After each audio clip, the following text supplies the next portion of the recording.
Some used to call me the Persian princess because, folks, that's where I grew up. Yep, I grew up in Tehran, where I was forced to line up at school and chant "Death to America" over and over again, chanting for the destruction of the country of my birth. That was never going to happen. I used to silently mouth the words but never actually say it. That was my little act of resistance in primary school. In Iran, I was forced to wear a dehumanising hijab just to be allowed to attend school. This is a country where family members and family friends were targeted by the Islamist regime, arrested, beaten, and yes, even some were killed. Where having a picture of the Shah was tantamount to a death sentence. That's the Iran I grew up in, a country that went from being relatively modern, free and secular to being an Islamist hellhole. After the Islamic Revolution, women were stripped of their rights and they remain to this day second-class citizens. Women can be arrested, beaten, some have even been killed for just showing their hair. So you can understand why this week I was fascinated to learn that no, women in Iran don't have it so bad. Indeed, folks in America, if they happen to be black or gay, have it far worse. Well, that's what you'd think if you were watching the spectacularly stupid ravings of Whoopi Goldberg on The View. The Iranians literally throw gay people off of buildings. They don't adhere to basic human rights. Listen, here's the thing. Let's not do that, because if we start with that, we have been known in this country to tie gay folks to the car. Where the Iranian regime is today in 2025 is nothing compared to the United States. Keep hanging black people. So it is not even the same. I couldn't step during this. Wait. That's not what you mean to say. It is the same. Yes, Whoopi thinks it's the same. She thinks America and Iran are the same. The human rights abuses are the same. The fact that more than 90 million people are oppressed in Iran, and women doubly so, systematically subjugated by a brutal regime, she thinks that's the same as America. That is the modern left, folks. Dumb, dishonest and dangerously delusional. And that's why I am saying that it is the same. Murdering someone for their difference is not good, whoever does it. It's not good. So that's why I said you weren't saying what I heard was not what you meant. I think it's very different to live in the United States in 2025 than it is to live in Iran. Not if you're black. Not for everybody. Not if you're black.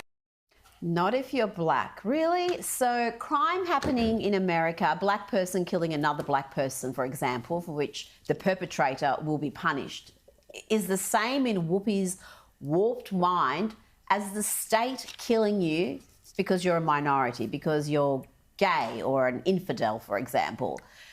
Let me be clear. The Iranian regime will hang you from a crane in the public square for crimes like blasphemy, witchcraft, homosexuality, and of course, if you dare show any dissent, if you challenge the brutal regime.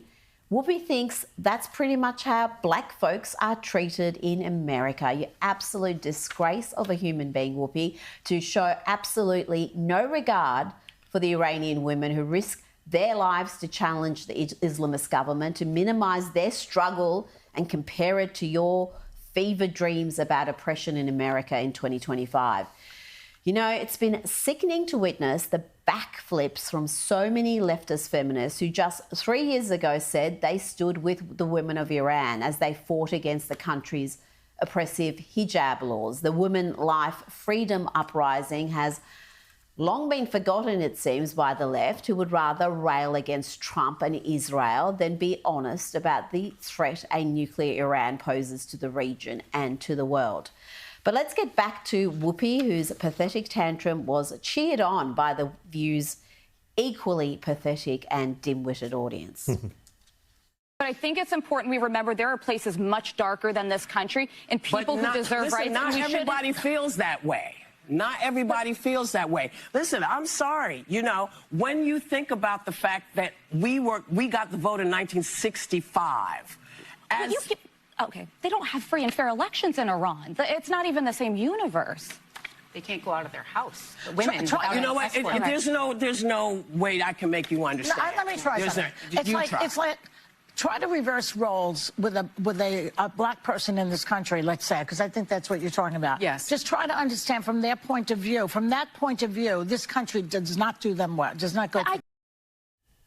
Yes, thanks, Joy. Black folks in America have it as bad as the people in Iran. Thanks for that, Joy Behar, you simpleton clown. Did you know people in Iran can be arrested, tortured and executed for peacefully protesting against the government? Women taking off their hijab to protest the hijab laws can be arrested, tortured, even killed. You can be sentenced to death for sodomy, homosexuality, adultery, political dissidence, blasphemy, for repeated consumption of alcohol, pornography, for crimes that fall under waging war against God, and for spreading corruption on earth.